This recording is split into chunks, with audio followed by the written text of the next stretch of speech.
Germain, and I would like to help you become a better and safer skydiver. There's a lot of information that needs to be assimilated, and going to the drop zone is but one way to get that information. As a matter of fact, it may not be the best way, depending on who's teaching you and how much time they have to dedicate to your training.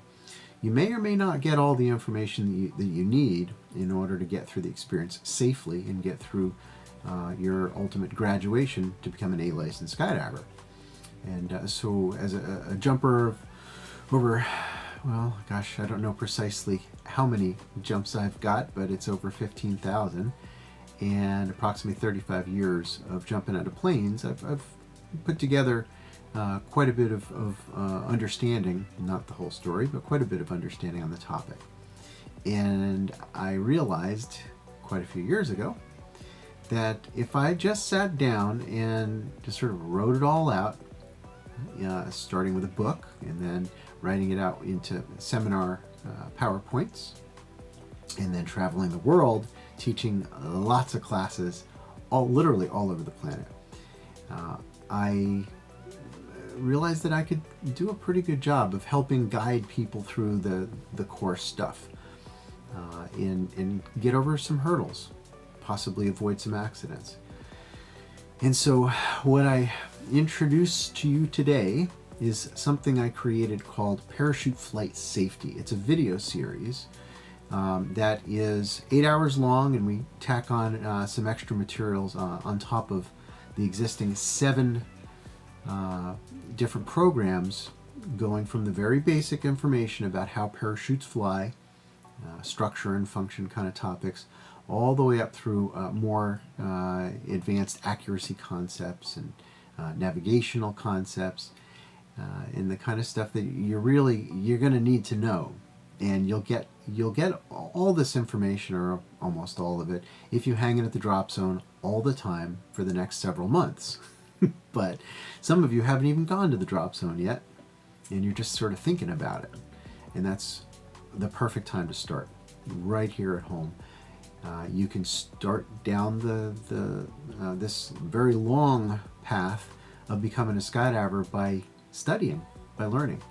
And this has not been done before, at least to my knowledge, where now we've got tests, and we've got loads of videos that fit in with those tests, and you take the test and you go, oh wow, I didn't get all those questions right. Fine. Gravity doesn't grade on a curve, so I need to know all of it, and there's a time code in each of these tests where you can go back and find out in the video, not just specifically what the answer was, but what you really need to know to be able to get kind of get that information deeply assimilated in your mind, because things happen fast up there and surprises do occur. The experiences that I've had have blown my mind, where I thought for sure I kind of had an understanding of it, and then boom, there's something like, didn't think of that one. Didn't know that could happen. So that's why I do what I do. All these hours that I've spent talking to video cameras and talking in live video conferences with folks all over the world, individuals, groups, sometimes very large groups. This information seems to be really helping people, and some of you are going to be enjoying this stuff as instructors. You're going to be learning from the material that I put together so that you can teach your students better. And I think that's great. That's one of my favorite aspects of teaching, is, as they say, teach the teacher stuff. And I've done that in many, many countries where they gather together all the instructors from that country, and I teach them how to teach parachute flight better, because that's really the hard part. There's lots of folks that will teach you how to fly your body in free fall. You just go to the wind tunnel, and there are amazing people who can really refine your skills in how to fly. But once the parachute's open, it gets complicated. And so that's where a guy like me comes in. All these years of designing and building parachutes and testing them out, many, many hundreds of different prototypes that I've built and tested and learned from. And so you're going to get the benefit of that information and of the empirical analysis of data that I've kind of drawn some conclusions that are different, that are distinct from what is normally taught, closer to the truth of what's actually happening, because I prefer to attack all this stuff from the perspective of science, of what is true, gleaned through actual tests, numbers, experiments, instruments, and separating out the confounding variables, so that we're not dealing in opinions, we're dealing in facts. So I hope that you take a close look at what we've got here in the Parachute Flight Safety video series on Adventure Wisdom. You can stream it, you can download it, you can even get a flash drive in the mail along with my book, which I think you'll find is very, very helpful as a companion to this program. It's called The Parachute and Its Pilot. People seem to really like it. On the 5th edition, I keep rewriting it and adding more material to it.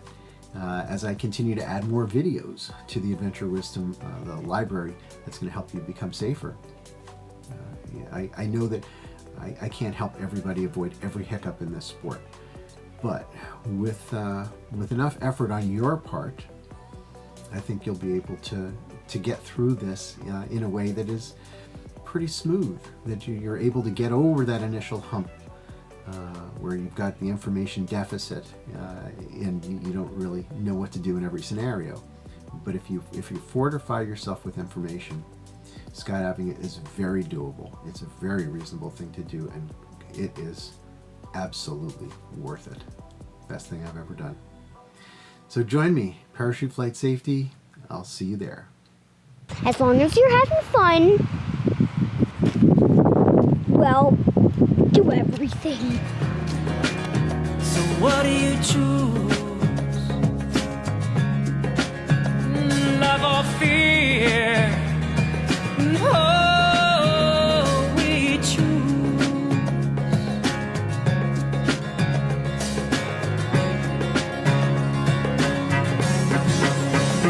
I choose to love with freedom fire from my heart where the light keeps shining. And I choose to feel the whole world cry.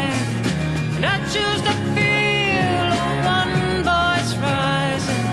And I choose to feel us all united in the strength that we can rise above. I choose love. I choose love.